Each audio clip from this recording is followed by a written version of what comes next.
Sacred Ground by Annabella Lwin, a special song recorded in 2005 with the proceeds donated to the Tsunami Relief Fund helping people in Southeast Asia whose land and homes were devastated. Annabella is my guest on Revenge of the 80s Radio. Annabella, since our first conversation 2 years ago, aside from concerts and new music, you've been very involved in several humanitarian efforts, and most notably raising awareness and even trying to help people donate to your native Yangon, Myanmar, who were affected by the devastation brought on by Cyclone Nargis just 2 years ago. Apparently they're in a rebuilding stage. People still need money. The non-governmental organizations and other relief groups, they need a lot of help over there, and I'm very happy that you're here and a lot of others are still around trying to raise awareness for them. Thank you, yes.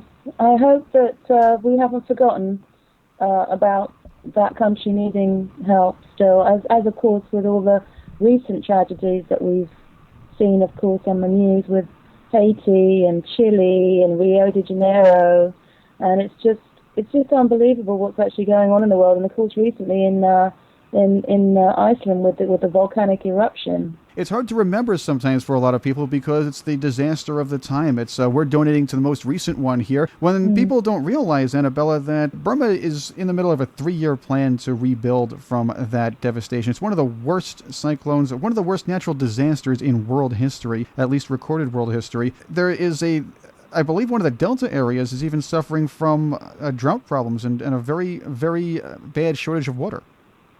Well, that's not something I've heard of from my family members, but I am concerned about that. If that is the case, we need to look into that further and try and bring more awareness to that problem. But I am aware that it's an ongoing, as you said, it is an ongoing. It's going to be a lot longer than 3 years, I'm sure, especially because of the situation there with the government of the country, you know. But there are several relief efforts going on, and a lot of them are posted on your MySpace site as well. That's myspace.com/official Annabella Lwin. Before the interview, you and I discussed some of the organizations that are working hard. Talk about some of the ones that you know have been really in the forefront of aid for the people in Yangon and in the rest of Myanmar. Well, MusicAid apparently were involved, but they're, of course, American Red Cross. You've got the World Project Foundation. You've got the Burma People Foundation, the people of Burma, who actually were the ones that we were going to be working with in that first year when this initially happened in May 2008. So the point being, a lot of foundations that were, involved then are still continuing the hard work now. And I actually had, a connection from someone from the World Project Foundation recently asking me to help to donate something of my personal thing to his cause, for his foundation, to do with a completely different cause involving involving suicide. So the point I'm trying to make is, wherever you look these days, and we can actually see quite clearly what's happening, the world is changing at a very, very fast pace, and there is so many people in need and charities that need help. That what is there better that we can do as people in this line of work that we are in? Although I don't consider being in music work, but I love it so much. But doing what we do to help in any way we can, and not just because we're in this business, but doing what we can do anywhere we live, or whoever we are, whatever we do in our lives this time around. Just to help in small ways. Anything that we're asked to do, or whether it's looking out for a neighbour's house if they're away on holiday, or looking after someone's pets, or helping someone stay somewhere for a couple of weeks they don't have anywhere to live. The fact is, unfortunately, when there's devastation like there has been, especially as you can see in Haiti, the looting that goes on by the people of their own country whilst their own country is suffering from the devastation. It's beyond me, But then after hearing and seeing a lot of, interactions, because being on the internet, you get a chance to, especially Facebook, which I only just joined recently in November 2009. It's interesting to see how people talk about, well, what you have to do if it's an emergency. You have to lock your doors, you have to get guns, you have to do this, you have to do that. and get water and stuff, and then you kind of go, oh my God. So really, basically what happens is you think people are going to go around and kill everybody to get what they want, because it's out of desperation. It's obviously quite serious that people are in that predicament. So yes, I think that, when you say, as far as I'm concerned, I'm just a singer, a songwriter who's trying to do my bit in my own way. But the fact is, there are millions of people already doing that, and have been for years. Someone like Paul McCartney, for example, and Linda McCartney, as we know, bless her soul, that died, a few years back, and she was doing nothing but promoting vegetarianism all her life. So it's very true. It's very true that, I guess it's, dependent upon the individual. But what is the point of going out there every day in the world thinking of doing evil and harm to people? I don't understand that way of living. And the people that you see on the streets, it's crazy that they're even in that predicament, because they came from some home, they came from some family, they have mothers, they have fathers, they must have siblings, and you kind of wonder why and how did that happen to that person. So these are things that need to be addressed on a bigger level, bigger scale, which if I'm hoping I can help with that at some point, because I have my own dream about that, and I hope it's not just a dream, but it's really important just to do as much as we can on a day-to-day basis, no matter how small, how little, and whoever we are, whatever we do. Annabella, it's hard to even ask you what your favorite charities are, because you've been involved with so many. Let's start with some of the things you're doing in the near future. On May 1st and May 2nd, that's this coming weekend, you will be part of the Taste of Ladera. That's with an appearance on Saturday with Dave Wakeling, who's also a big charitable guy. He's donated several concert dates to various causes. And Sunday, you're doing a solo performance as well, so you'll be there all weekend. This is going to several charities in the region. That's right. There's so far we've got, it's obviously the main Ladera Ranch Education Foundation, but there's also the Alzheimer's Association. They've got the Ladera Grays Baseball, Mountain View Church, the Juvenile Diabetes Research Fund, Mamapalooza, Mum's Club of Ladera Ranch, Mountain View Church, as I said before, and the Ocean Institute.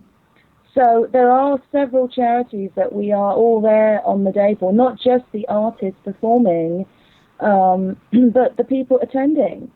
So everybody's presence is very important, and it's really great. It's a really, I don't know how other people feel, but I just know it's such a beautiful thing when you go somewhere and you do something, and it just feels right, if you know what I mean. It feels like you're having a good cup of coffee or a good cup of tea.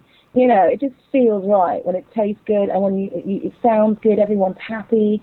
It just feels, it's so uplifting to your spirit and the soul.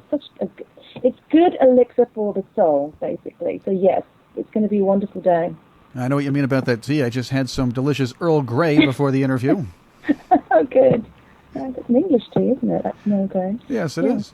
Yes, that's because Earl, or else it would be, I guess if it was Duke Grey, it would be English too, I suppose, right? Yeah. Or I think Count Duke, Grey. I think Duke would be better, actually. It could be Duke of Earl Grey. There we go. The Duke of Earl Grey, yeah. Yeah. Annabella, now you know where the Darts got that song from, Duke of Earl.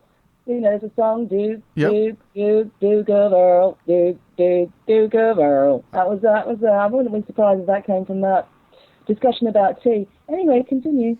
I can understand that. I think that makes a lot of sense. You make a lot of sense, Annabella, I have to tell you. Thank you. Yes. Thank you. Chris Cordani here. Annabella Lwin is my guest on Revenge of the 80s Radio. I'm Chris Cordani. Earlier in this conversation, we mentioned your involvement with MusicAid. You're doing a big concert this May 7th at the Club Nokia that's going to be honoring the Betty Ford Clinic. Now, this is a MusicAid concert to celebrate the MAP Fund, and it will be about helping people in the music industry recover from addiction. That's correct. It's actually Women in Recovery that we're supporting on that particular event, which is celebrating the women in recovery at the Club Nokia, which is obviously in, West Olympic Boulevard, Los Angeles. But there's some amazing people on the bill. We've got people like Linda Perry and Kelly Scott and Beth Hart and Flash and Exene and Kathy Valentine from the Go-Go's and Leah Randy and Patti Clamel plays with Pink, and it's all fantastic support for one one hell of a show, I think, with Lemmy as well, apparently. From Motorhead, yeah, possibly John Frusciante from the Chili Peppers, and Flea will be coming along too.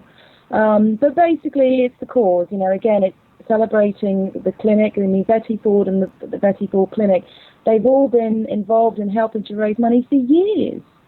So it's like, this is nothing new. This has been going on. It's just keeping it, in the public awareness and bringing it to the public awareness, because I don't know why people haven't been doing this sooner in a lot of respects, because if you go out for the evening and you spend, God knows, in this day and age, you spend anywhere from, $30 to $100 or more, in fact, if you go to eat somewhere. So it's amazing. Why not spend that knowing that you're helping a cause or helping causes to help other people? It's a no-gone conclusion. Is that the right expression?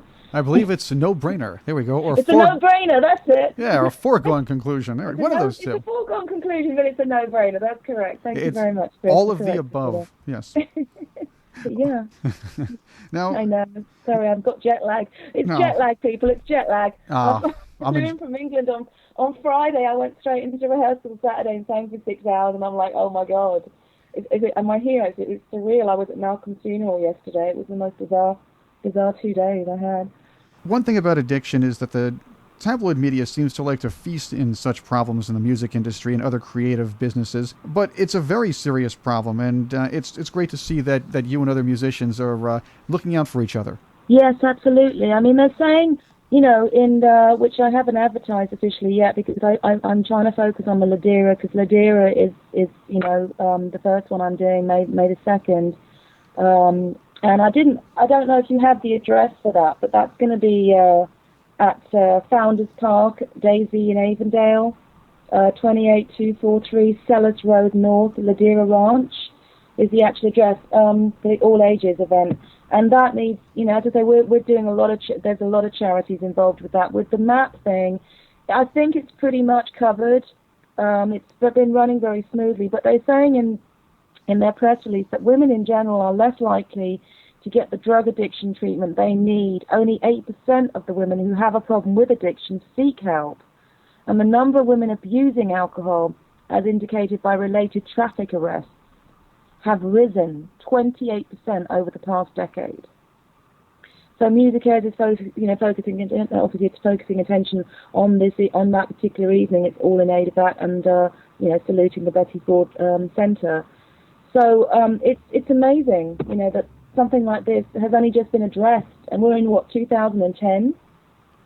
Yes, we're in 2010, and these stories have been running around for decades upon decades, and we're not even talking about just the rock era, we're talking about before that. Exactly. Music Cares is a multifaceted charity and group that helps a lot of musicians out, and if you'd like to read a little more about that, Google Music Cares and find out the many things they do. Annabella and the list of guests that we talked about right now are huge parts of this whole entire organization. Yeah. Well, I'm looking forward to working in the group that I'm privileged enough to take part in, which is, my first ever all-girl band. So it's going to be quite an experience. Well, you did. That's the only reason why I was, I'm joking.